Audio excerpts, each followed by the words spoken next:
To be, to become, to begin, where the river leans to the sea. To learn, to let go, to love. The world turns endless, turning me.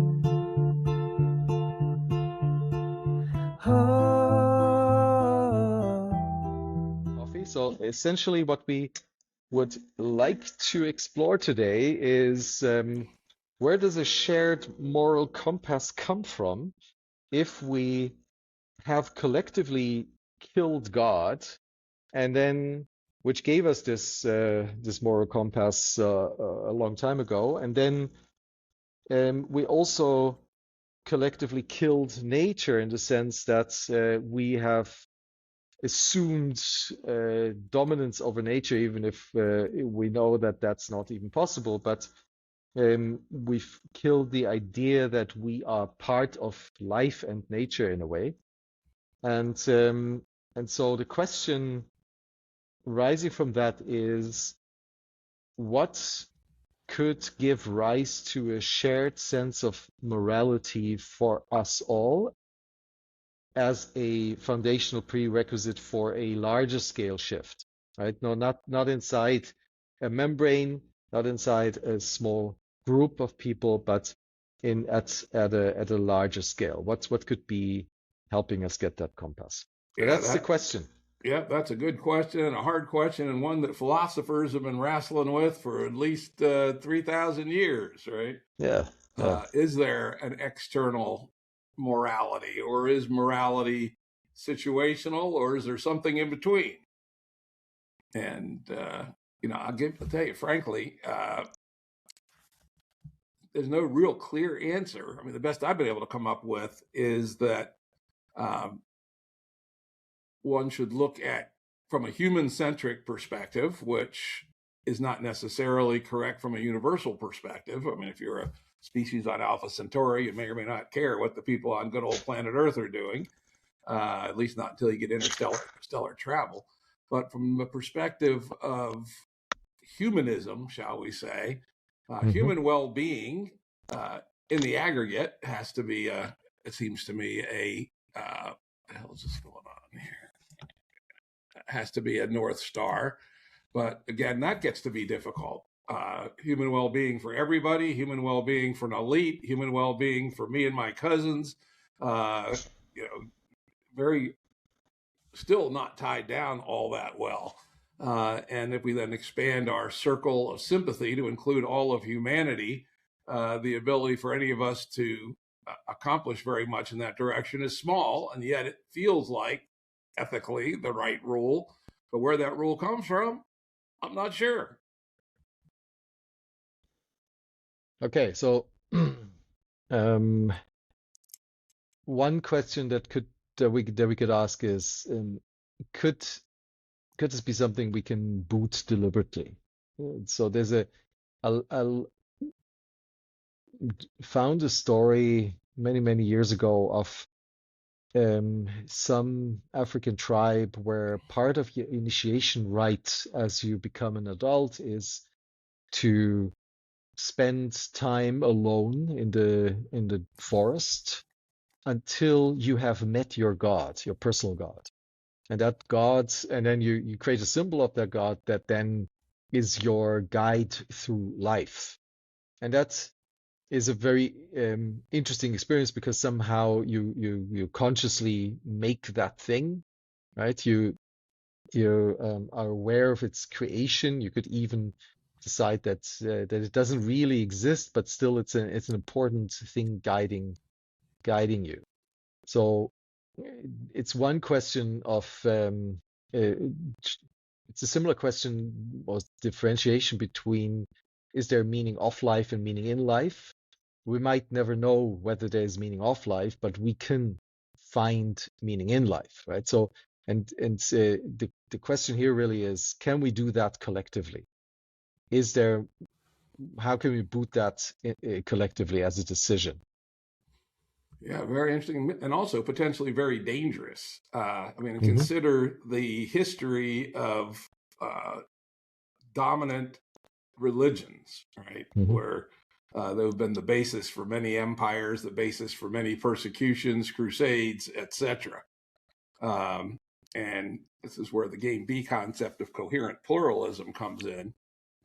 Quite similar to the Enlightenment principle of freedom of consciousness and freedom of conscious in the religious sense. If you want to be a Jew, you want to be a Hindu, you want to be a Buddhist, the Enlightenment fathers would say that's fine. Just don't try to impose uh, your system on others, at least not by force. You can do it by persuasion if you're so Hmm. inclined. So it makes me a little dubious of this idea of a universal sense of ethics, because that how does that differentiate from a universal religion that could easily become coercive and dangerous? Yeah, I think there might be middle ground between arguing from some bottom up and arguing top down and creating an ideology. And that could simply be grounded in the reality of the human experience. So what I'm trying to say is, i- ultimately, what we're trying to do when we try to find a meaning of life or a higher reason or driver for morality is that we try to find something outside of the human experience. But it might be that there is something common to all of us and all of the experience of what it means to be a human being that could be a driver for our moral compass. And that thing might just be emerging from the necessities of being in the world as a human being, right? So it's very tied to the experience as a human in the world, but it's very common in that. You can even extend that into the animal world. For instance, we know Hmm. that many higher animals, at least, have an emotion that seems to be the same as empathy, right? Uh, they Hmm. won't intentionally torture a member of their own species, even to get food or even to get their Hmm. freedom. They Hmm. show sympathy from when a fellow animal is injured, and they'll nurse them, etc. So Hmm. perhaps one can bootstrap from our animal nature of empathy and sympathy, which could lead us Hmm. first to human well-being and human flourishing as a North Star. And then at the same time, our natural flourishing, because our world, deeply considered a human world, is very deeply dependent on the natural world. Hmm. And I think those two kind of hang together and could even be bootstrapped from our animal nature.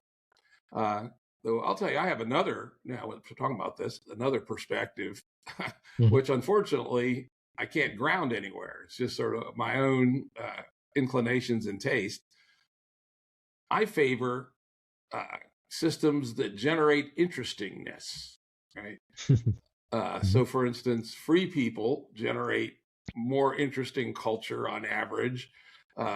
Nature, unmolested or molested minimally, produces much more interesting hierarchies and food chains and food webs and new species and things of that ilk. And that if we use that as a pruning rule, that might not be too bad. What will produce more interesting results? Hmm. In the same way, I'd argue that if we look at the long arc of emergence, life produces more interesting results than physics does. Physics Hmm. seems to ground out at maybe stars, something like that. Hmm. Stars are Hmm. interesting enough, but they're nowhere near as interesting and diverse and open-ended in their exploration as life is. So we can Hmm. say life is more interesting than physics or even biochemistry. And then humans, because they have general intelligence, are more interesting than other life.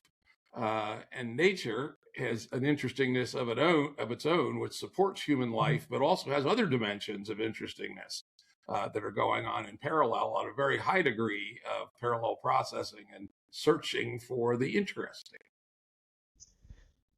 Yeah, but interesting can have many forms. So since I'm hopping between, let's say, winter culture and tropical culture, I think both of these require deep collaboration, but in different ways. So in winter culture in Europe, basically, if you don't coordinate and collaborate as a community, you will have trouble surviving the winter. And here, where I'm in right now in Costa Rica, there is no such thing as a winter. Whether you pluck that papaya today or tomorrow really doesn't make much of a difference. But at any point, there might be a devastating earthquake, or a volcano might erupt, or a hurricane might hit. So you need to have a very strong, cohesive social network that can help you in those moments, and therefore that being in a form of a collaborative mode, but into completely different modalities, is an expression of the requirements of the environment, and can be interesting in both ways, but is very, very different, but still has a coherent core, which is the the interdependence, the interbeingness, the overcoming of the illusion of the separate. Yeah, no, them both can be grounded out in human flourishing if taken over a long enough arc of time. Right? If you're Okay. not doing the relatively tight knit community in Northern Europe, your human flourishing will fail to flourish. If you're not having a community that's resilient to natural disasters in Costa Rica, uh, then at some point in the future, your community will also suffer grievously in the area of flourishing. Yeah, So I think you can exactly. look at both of those as tactics for human flourishing over a longer arc of time, basically. Um, yeah. So could one grounding be the felt and necessary, from the human experience, at least, perspective, the interdependence, the sense of interdependence, could that be sufficient for building a shared moral compass on a global level? Again, I think we can look to what humans, how humans have lived in the past, and how forager humans live today. To your point about uh, a person in Northern Europe, they'll starve over the winter. Truth Mm. is, a single person plopped down in the Amazon is likely to starve or get eaten by a jaguar or something fairly quickly. Humans are clearly social animals, Hmm. in the same way that wolves are clearly social animals. It doesn't make any sense to be a single human, really, at Hmm. least not for any period of time. So the fundamentally collective nature of human experience is, I think, another potential grounding. But again, it gets Hmm. into these hard questions. For who? Should it be my clan that annihilates all the others, and we have a very nice, tight clan experience, plus all these resources we've taken, or can we extend that circle of sympathy further afield? It's Hmm. always been one of the great tensions of moral questions, at least moral questions that don't come from outside. Perhaps one of the reasons that people have taken the easy way out and imported moral answers from the outside. Hmm. And now that we're at a point where we see that the collective coordination is necessary for our shared survival, because the situation essentially on the planet will become more tropical, in the sense that it becomes more unpredictable. So, that's for sure. Where this comes from, when it will happen, how it will happen, that's all uh, up for debate. But that it will happen is probably inevitable. So we have created a shared necessity and experience globally, that requires for global coordination for shared survival. So our survival here is not really dependent anymore on only our clan or a tribe, but on the whole thing. Or am I? These are like the global coordination problems. The classic one is, how do we coordinate on climate, for instance? Using the Yeah, atmosphere exactly. as a dump for greenhouse gases is literally a global concern. Everybody has to, or almost everybody has to participate in the solution. And yet there's no obvious way within our economic system or our government systems or the multipolar traps we're caught in to make that happen. Yeah, that's true. But if we can find a way to ground ourselves in this understanding that we're all connected, which is what so many are trying to do, right? So maybe it's an interesting signal that so many people and various groups are beginning to talk or have started talking about that for a long time, but are talking about interdependence and interbeing. Maybe that's we're witnessing some emerging of a new modality of grounding our moral compass in that. Maybe it's already happening. Yeah, and then the hard question is, how do you get it to scale? We know humans can live in community of 50 to 150, maybe a little bit more, but how do we have a system that connects moral behavior for 10 billion people? Mhm. Now, let me pull back something we talked about before, and again, this is a Jim Ruddism, but I like it, which is that here we are, the first, as far as we know, general intelligence in the universe. And I've argued that we have a moral obligation to preserve general intelligence and move it forward out into the universe, and either bring the universe to light or to life or to something more interesting, or to discover that we're part of a global galactic civilization that already exists, and that presents itself with another set of potential moves that have some moral consequence. But until we know that we're not alone, I would suggest that the cautionary principle and just understanding of the stakes would argue that we should assume we are alone, and we need to preserve our general intelligence and probably our technological civilization still as to be able to really take advantage of our general intelligence until we've either gone out into the universe or concluded that there are lots of other people out there and we should establish a modus operandi with them. So maybe that's the deep grounding, is that we need to preserve general intelligence until it can find its place in the universe. That's a slippery slope because since we are not even able to maintain balance on our own planet, we could argue that we're not actually that intelligent, and that our job is not to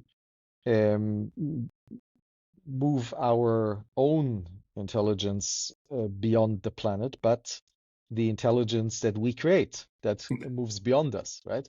So that gives rise to the tech bro narrative of accelerationism and human machine merging. Transhumanism, etc. Yeah. Right, and that is true. And then I suppose the next question is there something fundamentally ethical about preserving humanity? Is that something that we should add on? And I was pondering that yesterday in the question about could we slow down AI? There's been how many letters have people signed? I've signed a couple of them. From the fathers of AI calling for the a 6-month moratorium, or don't go beyond X, and absolutely nothing has happened. And I came up with sort of a pseudo religion that humanity is the game that we're playing, and we should stop anything that threatens humanity's place in the universe. And that might mean just getting rid of AI entirely. Hmm. It follows from the consequence. It follows from the axiom, essentially. If humans are our purpose and the destiny of humans in the universe is our goal, then let's wipe out AI, or at least knock it way down to a relatively harmless pre-LLM level until we know a heck of a lot more about it. We're rushing forward. We're Hmm. building atomic bombs with the knowledge of a 3-year-old. Hmm. Now, again, is human supremacy a fundamental ethical grounding point? What do you think? I wouldn't say supremacy. I would say purely the existence. So eh, I'm what I sense is a humility in the context of all life, right? All life is interesting if it is an intricate, complex web, and it's not interesting when it's a um, technocratic machinery that is under our full control, right? Yeah, Then like then it a then it's, industrial agriculture wheat field, for for instance. example, right? And then Yeah. also it stops being life and it stops being part of life and etc. Um, so all I can argue from is the human experience. I know nothing else, and therefore I don't know whether anything can be found outside or anything can be grounded outside of that. And to me, the real question is, can we find some commonality that we can all link ourselves to and say, okay, yeah, that's part of the human experience that we all share that is for us, for that human existence, sufficient to allow for us to coordinate and make this make this experience continue.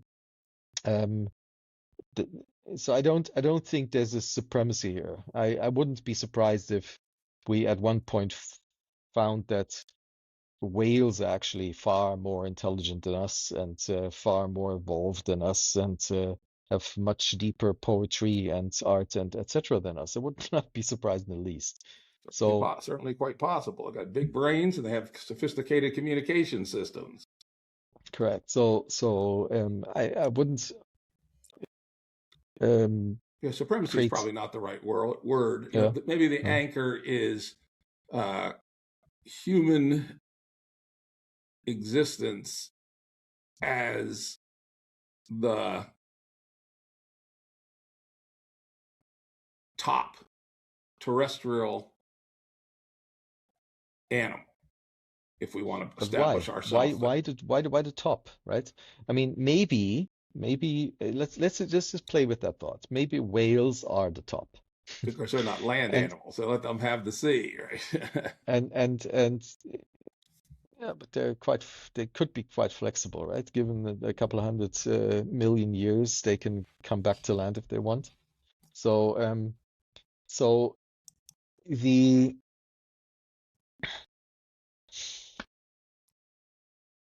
the question is not is there a top, right? The question Right. is what is our role to play in this web? So if you talk about interestingness as a good indicator, then us playing a part in that entire web that helps that web become more intricate, more complex, more alive. Um, that then in turn gives us a better foundation for our own thriving, right? And and grounding that knowledge, so extending the interconnectedness from between humans, between our communities, and the global community of humanity into being a part of the web of life, and in that playing the best we can into the flourishing of that for selfish reasons and for and if it's only for selfish reasons, that's completely fine. But maybe whales went already beyond that point, right? Maybe whales have understood that, And that's why they seem not intelligent to us, but they're actually far beyond us. So, Dr., what you're talking about is quite reminiscent of Tyson Yuncker Porter's concept of humans as custodial species, Yeah, whose yeah. job it is to make nature as interesting as it can be, essentially. Mm-hmm. And at the same time, I would add back in and make human flourishing as it can be. And to your Mm-hmm. point, you bridge the two together to the degree that humans are embedded in a flourishing and natural environment. They seem to be happier and saner. And so the two sides work together. Mm-hmm. And now, stepping back from that again, is that something that every human being could connect with, regardless of ideology or place or culture? And if so, is that something that we could see as the foundation within the human experience for a moral compass? What would you say? Let's think about that. Well, certainly there are plenty of humans today, probably most of them, who would not put a flourishing and interesting natural world very high up in their values tree. So the question is, what's it take to get people to back off of having that new car or the bigger house or the window air conditioner if you're in Bangladesh, etc.? What is the move to get people to move the value compass from the exploitive and what's the right word here? Exploitive is probably as good a word as any. Attitude versus one of coevolution, nurturing, and stewardship of humans in the natural world together. Well, I don't think we have to convince anybody. I mean, we can start with what has been known for a while now, that what people value at the end of life is never not having bought enough Porsches, right? Right. It's so we seem to be very coherent around something once we are at a point where maybe fear goes away, right? Because at that point, you you don't you're at the end of the accumulation modality, whether you want it or not, right? So you can with more ease let go and say, actually, it's about relationship, and that's what everybody seems to say. And that's also what you find if you give people the space and time and play to explore what it is that they would really love to see in the world. So and that's always very, very coherent, very similar to what's been documented, people having said at the end of life. So I think we all already carry that. We don't allow it to be articulated or even lived into because we're too afraid. But And if we take away the fear, then it can flourish. yeah, and big part of the fear is about insecurity. Right? Being part Mm-hmm. of the game feels secure, even though it may not be in the long term, as opposed to doing something different on your own, not working a regular job, not having health insurance, all the things that today, at least, which in game B world we call currents that are working against people leaving the game. Mm-hmm. And so, a move on, have to articulate the move on a values perspective with a real world move at the same time, Mm-hmm. so that people can live the way we just talked about and yet not feel grossly insecure. I Okay, think and we know, looking at history, that In fact, I'm reading an interesting book now on the emergence of dominator culture and hierarchies, and Yeah. it's quite clear that most of the time, it's either straightforward conquest by warlords or people claiming to provide security either against droughts, the religious theocracy types, or against hostile neighbors, the classic state builder types. And so fear of insecurity is a huge driver of human behavior. And if we can't address that, then getting people to move their moral compass is going to be extremely difficult. Yeah. And today it's And the opposite. If you move your moral compass, it seems like at least your insecurity increases. And what are you referring to exactly when you say insecurity? Is it biological, physical? Is it emotional, intellectual? What kind of insecurity? Yeah, obviously it's all the above, right? That you Mm-hmm. feel worse in your being than you did in the alternative. And at the most extreme, you and your family starve to death, or are killed by the local warlord, or turned into slaves by the local enslaver, which is considerably worse than being a invisible, but more or less free within bounds of a citizen of an aristocracy, which is what humans have lived most of their lives. And so, how do you get the move from being a quiet subject of an aristocracy to something else when the alternatives may well look worse? Which to me is already answered in the largest and most successful economy on the planet, which is nature, and really participating in that economy in the way that it works can create abundance on an individual level, which then helps us be less insecure because we don't have to worry about our own livelihood or that of our own closest family. And then if we're really, really secure in that, it's very easy to share with others, which then will give rise to the experience of being stronger together, which already is not a learning, it's a remembering, because we already knew that.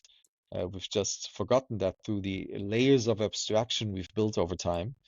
So, in other words, the material pathway, the providing the essential things for a fulfilled life on a material level, a solid, safe, pretty house, and food security, and clothing at a very minimum.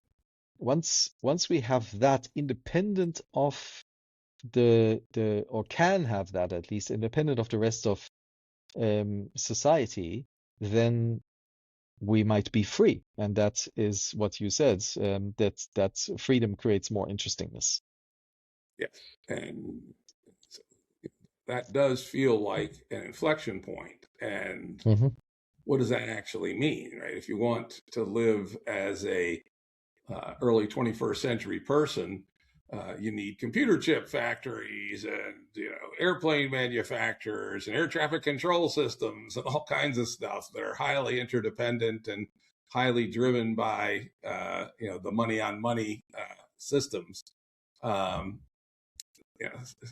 bootstrapping to basic survival may not be anywhere near enough. Well, I'm not sure about that. So 21st century, yes, but limited to all the things you said. Basically limited to about 1 billion people, really, because it's actually not that many people that do fly. But almost everybody on the planet is worried about their immediate livelihood, right?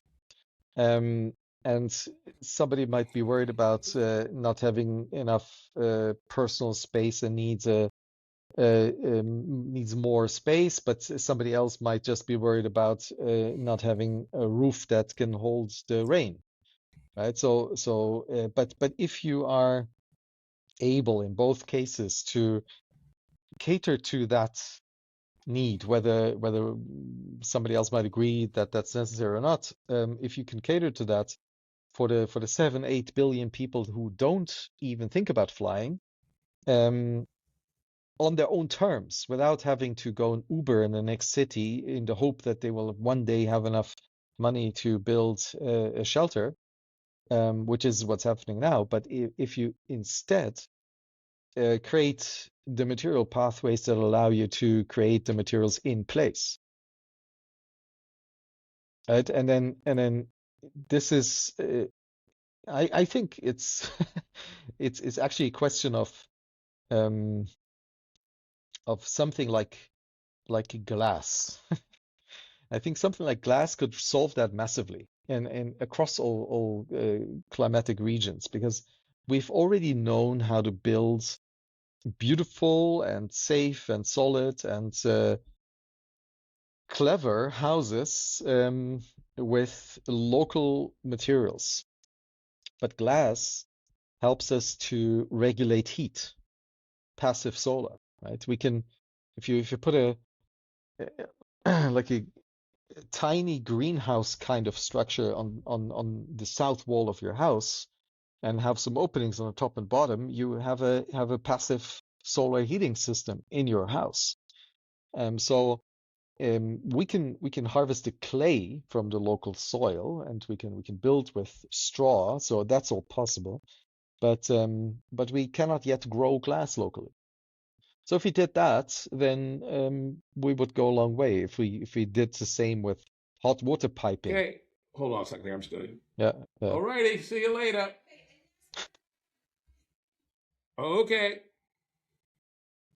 All right. So that's if we did that in a way that nature would do it, nature does do glass stuff that's similar to glass, shells and nacre and things like that, obsidian.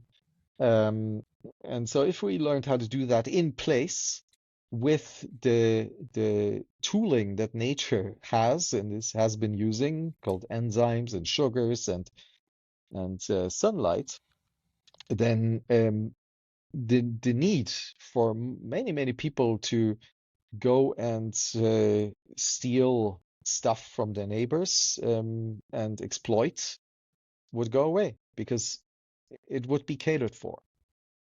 That would be a great vision if we actually had robust local technology above the level of foragers.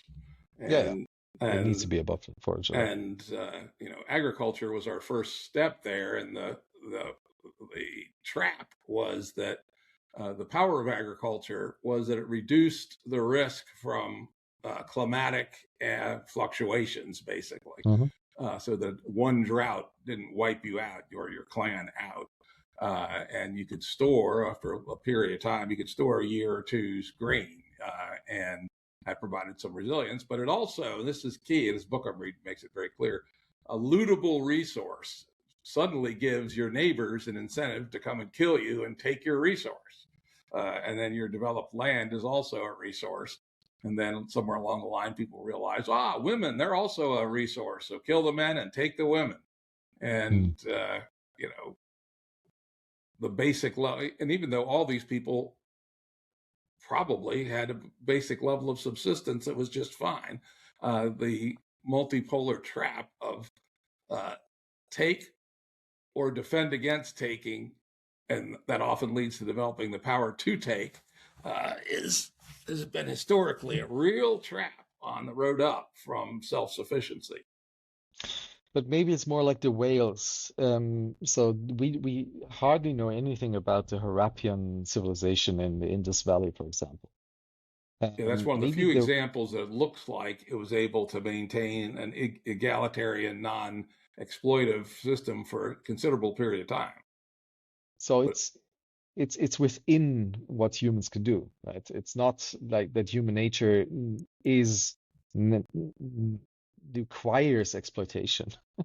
It might be just a unfortunate emergence from circumstance, right? And if we can change circumstance to be closer to whatever the Harapian people experienced, maybe we unlock whatever that they were experiencing in terms of what it means to be a human being. And we've talked about this before. The forager people, even though they recognize that there were exploiters in their midst, they develop an operating system to not let the exploiters exploit. And that was not replicated when we went from forager to agriculture, unfortunately. Yeah, but you need to be secure in that, because exploiters usually come in the shape of dark triad, so they're really, really good at manipulating people that are specifically people that are insecure, and in whichever modality of being insecure. But so deep security prevents that from happening. At least we think so. And then, one of the earliest game B concepts was cultivated insecurity. For instance, we look around at the United States, the richest big country in the history of the world, and yet large numbers of people feel like they're 2 weeks away from being out of money and possibly being on the street. So here's a country that's got a per capita GDP of, I don't know, $90,000 a year. So a family of three, $270,000 a year. And yet large percentages of our people, and probably everybody who isn't a millionaire, feels that they are at some level of precarity in our society, even though it's so rich that it's absurd. No one's going to starve, right? But psychologically, through the building of psychological needs and just general propaganda, we keep everybody on their toes by feeling insecure. How do we prevent that? And is that actually a useful strategy in the co-evolutionary competition amongst societies? Well, I think it's how we prevent that by building the membranes that you use to describe as a bubble in which that security can start happening, and then that being used as an example for others to see that that's even possible, and then from there it can scale out. So I think the once you know how to bootstrap, or what to bootstrap, you know how to bootstrap. And I think the question of building security and safety across all the necessary vectors for individuals is the core function of the membrane.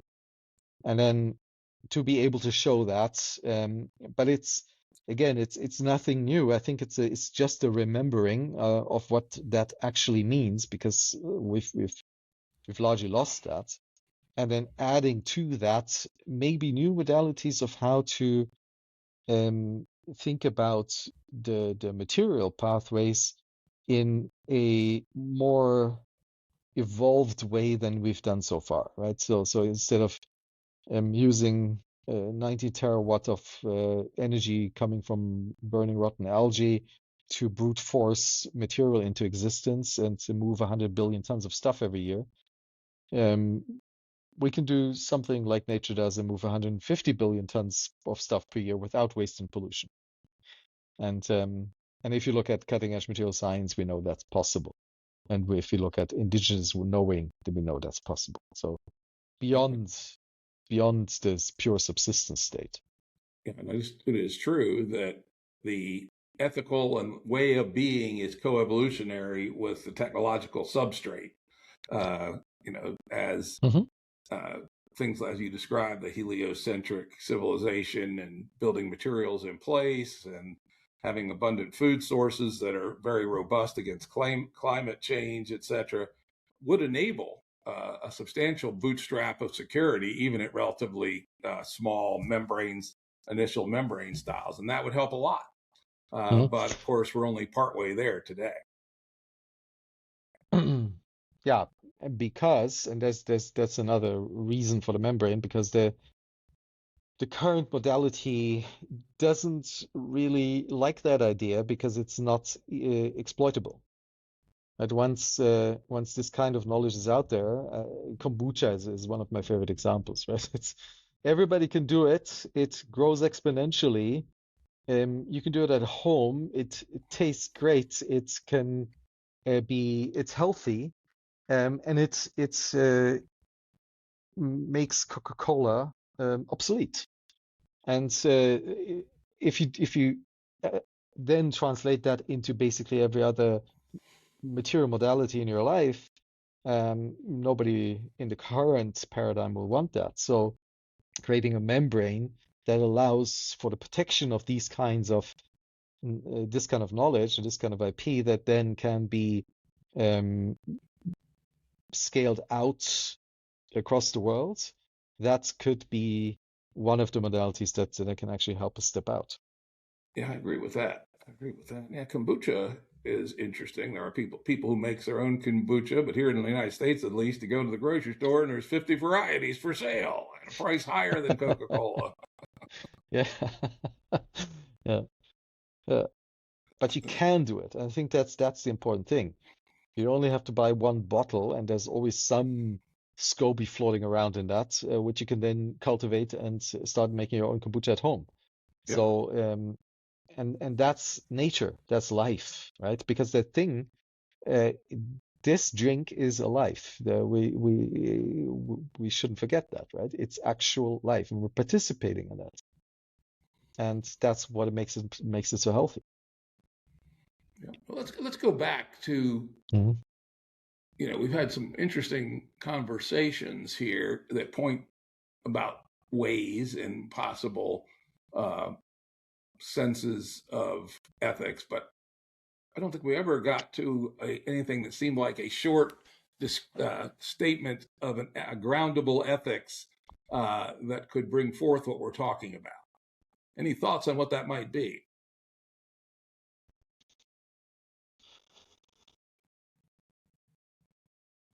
Hmm.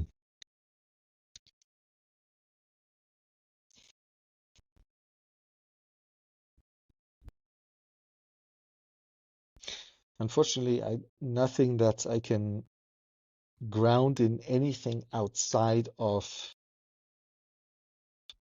my own experience, and then so it's very empirical. It's nothing I can ground in anything outside of my empirical experience of life and what I believe others around me are experiencing. So I cannot ground it in something absolute, um, unfortunately. Yeah, and I'm the same way. I have always been an anti-foundationalist in philosophy. I believe that humans are kind of caught in the middle between the Planck dimensions and the cosmological, and we do the best we can here in the middle, and that's basically all there is to it. But as our conversation indicated, there are groundings in human nature. There's groundings in the nature of animal empathy. There are groundings in the fact that humans, in particular, are very much social beings. There's a grounding in the fact that human flourishing and well-being is intimately involved with natural flourishing and well-being. So there's a lot of situational components, and Mhm, perhaps mhm, that's the better way to think about it. Go through and see if we mhm, can assemble the situational components which indicate a vector rather than trying to find, which so many people do, including us early in the conversation, some mhm. kind of grounding in universals that would tell us what to do. I suspect such a thing does not exist. And this grounding as a vector, I like that very much, that picture, is essentially what I notice many religions or other schools of thoughts try to show us, right? Um, the that we're embedded as part of life, and that is our job, and that's our only job. And then a more a more sciencey sounding, at least, way to say this is what you just said, being a vector between all of the components of what makes up life. And I like that very much. Yeah, It's specifically human life, right? Human nature. yeah. What is it the humans need more? And then it gets back to this interesting question, this idea I had yesterday. Should humans stand up and say no to AI? It's an interesting question. I love AI. There's some things that will come from AI which will be miraculous. And on the other hand, if we go too far, we certainly risk losing our humanity. I think we should stand up and say no to a lot of stuff. And the question is, what gives us the security to do that? Right now, AI is part of the reason why we cannot resist doing it is because we are at the end of our wits when it comes to doing the human game, and we're in the hope of building machinery that can teach us of how to do it properly. That's and the people most insecure about this, and at the same time most aware about the dangerous situation we're in, are the ones building that stuff. Yes, as we've seen And lately, the security people are leaving the big AI companies and giving out warnings. yeah, and but essentially what somebody like Tyson would already tell us what the machine will then tell us. It's basically the same thing. It's quite obvious once you've seen it, which is stop trying to dominate life and just start being a part of life again. If you must be on the top of the hierarchy, then at least be the apex custodian, but actually don't be any apex thing. There's no such thing as an apex. There's only a interconnected web of interdependence that you are part of, and the better you do your job, the better your life is. And that's my prediction. That's what the machine will tell us. So we already know we don't need the machine for that. And I think we already have tested an AI and it got out of hand and we weren't able to stop it, and we're not consciously able to stop it, which is what we usually call the market. Or the corporation, at least, the big, or the corporation, neither of which we can really control. And we weren't able to say no to those either, right? Because we were hoping for the promise they were giving us, which was somehow solving for a better life. And it did. Now, I do this as part of my research on the transition from game A to game B. Relatively unfettered markets was one of the ingredients in around 1700 that let game A take off. And for quite a while, humanity got much healthier, wealthier. Famines almost disappeared. Children no longer died half on by the time they were 5. The power of the market was extremely powerful in liberating humanity from many years of exquisite poverty.